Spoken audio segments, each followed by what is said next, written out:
Cześć wszystkim! Każdy z Was na pewno ma jakieś takie ulubione miejsce, w którym się czuje najlepiej. Może to być Wasz pokój, może plaża w Kołobrzegu, może góry w Norwegii, a może jakieś miejsce, które nawet już teraz nie istnieje, a jest jedynie w Waszych wspomnieniach. Żeby poczuć się lepiej, nie zawsze musimy się tam przenieść fizycznie. Czasem wystarczy, że zamkniemy oczy i sobie wyobrazimy, że tam jesteśmy.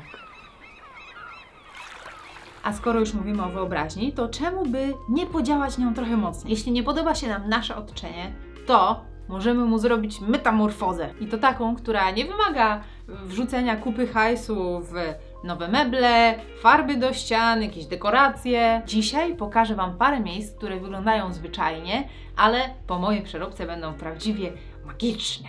Ta grafika jest ze strony pixabay.com i mamy tutaj jakąś chatkę w lesie i choć wygląda ona bardzo ładnie, to nic szczególnego się tutaj nie dzieje. Lasy to dla mnie najbardziej magiczne ze wszystkich miejsc. I kiedy otaczają mnie drzewa, ja dosłownie czekam, aż zdarzy się coś niezwykłego. I chociaż jeszcze nigdy się nie doczekałam, to lubię sobie wyobrażać, że są tam jakieś wróżki, świecące grzyby albo inne potworki. Myślę, że takie skojarzenia pojawiają się dlatego, że kiedy jest się w lesie, to jest się blisko natury, a to właśnie natura tworzy najpiękniejsze cuda. I J.R.R. Tolkien. On też stworzył niezwykłe cuda. Myślę, że oprócz dodawania nowych obiektów do obrazka należy pamiętać, że kolorystyka bardzo wpływa na jego klimat. Im więcej będzie kolorów takich współgrających fajnie ze sobą i będzie mocniejsze ich nasycenie, tym bardziej magiczny będzie się wydawał obraz. Mi zawsze się bardzo podobało takie kwieciste poszycie pod drzewami, dlatego uznałam, że to jest dobry kierunek, w którym powinnam iść. Podczas tworzenia tej pracy miałam taki moment kryzysu, kiedy nie do końca byłam zadowolona z efektu i pojawiła się taka myśl w mojej głowie, że kurczę, tak dużo osób mnie ogląda, że powinnam tworzyć lepsze rysunki. Powinnam świecić przykładem i niezrównanym kunsztem. Ale potem pomyślałam sobie, że ja daję z siebie wszystko i tworzę pracę najlepiej jak potrafię. W moich odcinkach nie próbuję udowodnić, że jestem najlepsza, tylko wręcz przeciwnie. Tworzę tak jak umiem i bez przerwy się czegoś uczę.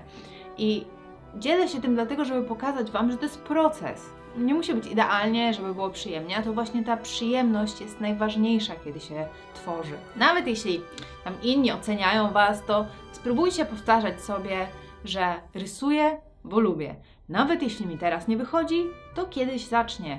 Uczę się i rozwijam cały czas. Można powiedzieć, że to jest takie zaklęcie, które na pewno Wam pomoże. Mi pomogło i dzięki temu nie poddałam się i dokończyłam ten obraz. Nie wiem, czy dobrze widać, ale to są skrzaty stojące w kolejce do tego domku i one mają prezenty w łapkach, bo idą na urodziny.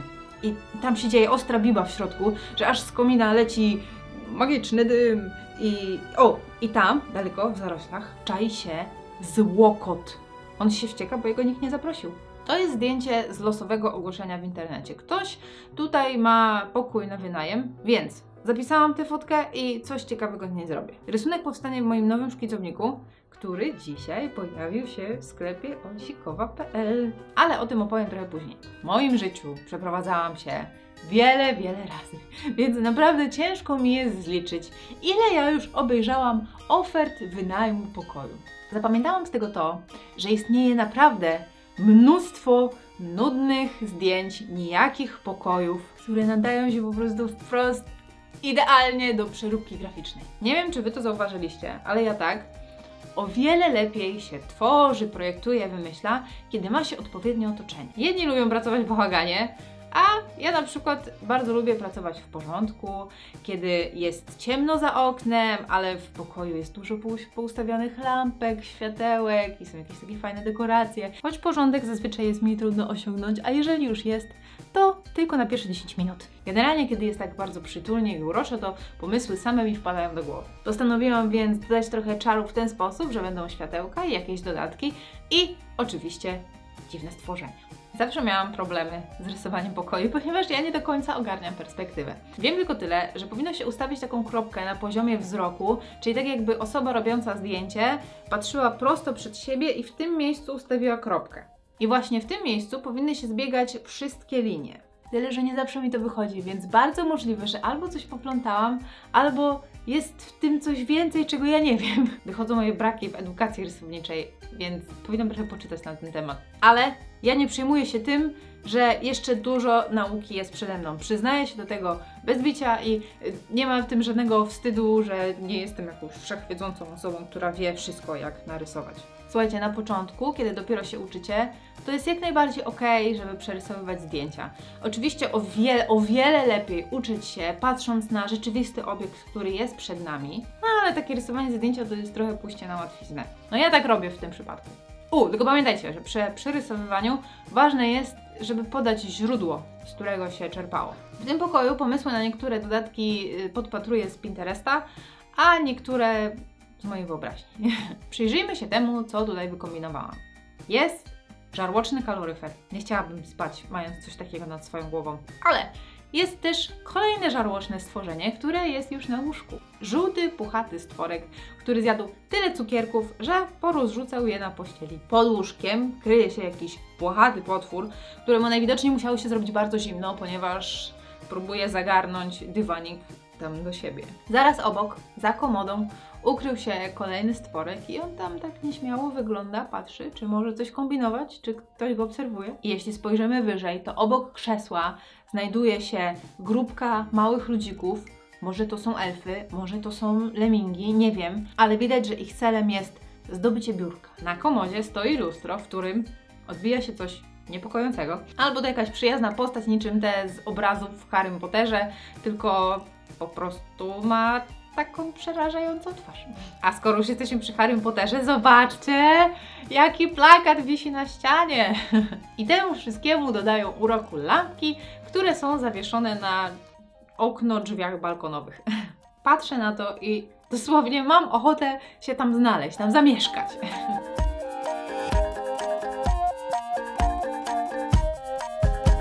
Jak już wcześniej wspomniałam, w moim sklepie pojawiły się 2 nowe produkty, które są kontynuacją poprzednich szkicowników, czyli serii Dym i Drzewa. Tym razem kolorowy dym jest dostępny w wersji poziomej, a drzewa w pionowej. Możecie zobaczyć tutaj proces powstawania szkicowników. Są one w twardej oprawie i w środku jest 80 kartek, 21 na 21 cm i każda ma wygodną perforację, dzięki czemu jak wyrwiecie stronę, to będzie wyglądała jakby była idealnie, gładziutko przycięta. Szkicowniki nadają się dla tych osób, które są już znudzone takimi zwykłymi prostokątnymi szkicownikami, ale też dla tych, którzy stawiają swoje zdjęcia prac na Instagram. Grubość kartki to 120 gram na metr kwadratowy. Jeśli chcecie mieć szkicownik, a już kupiliście owce, no nie przejmujcie się, bo nie musicie płacić za wysyłkę 2 razy. Jeżeli do niedzieli złożycie zamówienie, to będziecie mieli w opcjach wysyłki możliwość zaznaczenia dołączyć do owcy. I my wtedy szkicownik, czy to cokolwiek sobie zamówicie, dołączymy do tego waszego zamówienia z owcą. A czemu do niedzieli? Dlatego, że skracamy przedsprzedaż. Już nam się powoli kończy pula owiec przedsprzedażowych i zaczynamy je wysyłać już w poniedziałek. A teraz pokażę wam film z moją reakcją na szkicowniki, na finalną wersję produktu, jak wreszcie mogłam je pierwszy raz zobaczyć na żywo. Olsik! No? Olsik! Czemu nagrywasz? Bo ci coś przyniosłem! Są szkicowniki? A! O ja! O rany! One super! O, wyszło lepiej niż się spodziewałam. Ale ekstra. A ten w ogóle jeszcze ma tą gumkę w innym kolorze. Ej, no mega! Jak ci się podoba? Jestem taka zachwycona, naprawdę nie sądziłam, że to wyjdzie aż tak dobrze. No, dokładnie. Delcie też się podobają. Delta, czy też kicowniki ci się podobają? To jest ryzykowne zagranie, Maciek. Ale super, to wygląda na żywo. Tak się cieszę. Zobacz, naprawdę? No, bardzo. Mi się ten drewniany podoba. Ten drewniany bardziej od tego starego. Mi się oba podobają, bo one są, wiesz... Innej bajki. To tak, zupełnie są różne, ale ekstra. Jeśli chodzi o zadanie na przyszły tydzień, to chciałabym, żebyście narysowali swój pokój. Byłoby fajnie, jakbyście dodali tam coś od siebie, jakiś wyobrażony element, jeden albo więcej. Posłuchajcie, dobrze jest ćwiczyć rysowanie przestrzeni, pokoi. to Wam się przyda bardzo, bo to rozwija, ale przede wszystkim dlatego, że jak się nauczycie rysować fajne tła, to potem Wasze rysunki będą miały te super tła, a to naprawdę bardzo dużo daje, jak macie dopracowane tło. Ok, rysunki wysyłajcie na olsikowa@gmail.com. Nie zapomnijcie się podpisać. No dobra, a my widzimy się za tydzień w czwartek o 17:45. Trzymajcie się i pa pa pa pa pa!